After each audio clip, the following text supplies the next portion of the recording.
Imagine this. The sip you just took. It started its journey billions of years ago. Yeah, billions. The water you're drinking today carries the memory of the universe itself, from cosmic dust to your glass. The question's simple, but the answer's mind-blowing. How old is the water we drink? Is it fresh and new like it seems? Or does its story stretch back to a time before Earth even existed?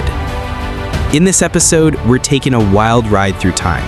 We'll go back to the very beginnings of hydrogen in the Big Bang, track how water molecules formed on dust grains between stars, how they got to Earth, and then how they're still recycling themselves non-stop through the water cycle.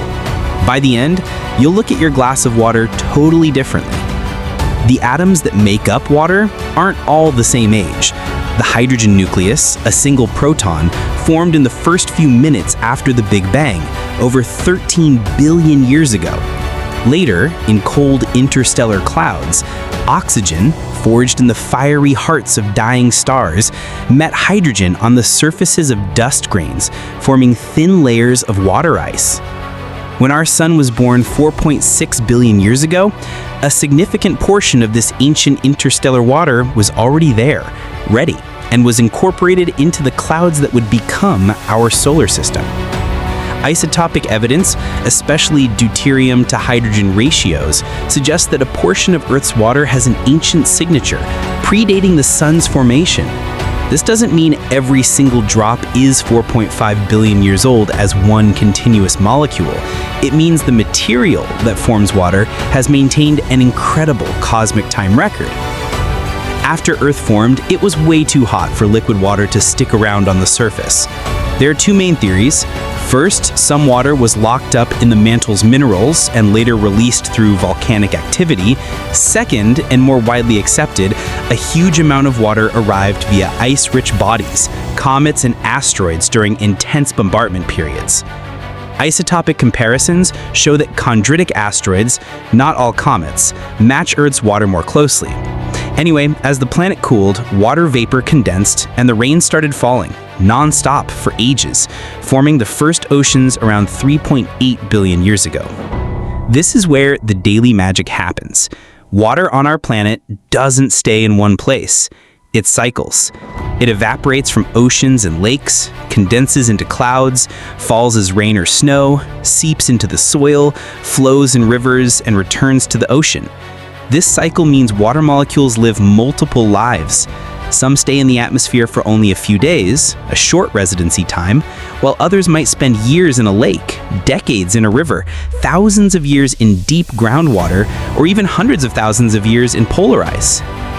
The average residency time, roughly, is about 8 to 10 days in the atmosphere, weeks to months in rivers, years in lakes, around 3,000 years for the major ocean circulation, and in groundwater we can hit thousands or even millions of years for some deep aquifers. These numbers mean something awesome. The sip you're drinking today has, statistically, passed through a huge number of cycles, environments, and creatures across eons. You've probably heard the phrase, "You're drinking the same water that dinosaurs drank." This is a bit of a linguistic exaggeration if we take it literally at the individual molecule level over billions of years without transformation. But statistically, and with continuous planetary recycling, the idea captures a deeper truth. Our planet is a largely closed system for water, constantly remixing the same inventory through the ages.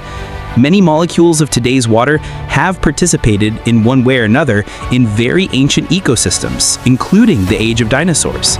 And some drops of deep groundwater can have age dates extending tens of thousands or even millions of years. When you ask, how old is the water I'm drinking right now, there are two levels to the answer. The first is cosmic, the material is super old. The second is practical, the residency time since the last time the water changed its location or state. Tap water in modern cities usually mixes surface water and groundwater. Raindrops that fell a few days ago might be in the same glass as groundwater that's been sitting underground for decades. In cities relying on surface reservoirs, average residency times might be weeks to months. But in areas dependent on ancient groundwater, especially deep aquifers, ages can be measured in thousands of years for some components. So the age of what's in your cup today is a mix, some super fresh and some with roots in a distant past. Knowing water residency times helps us manage resources. Short residence water is sensitive to rapid pollution but renews quickly. Deep groundwater is usually purer but slower to replenish.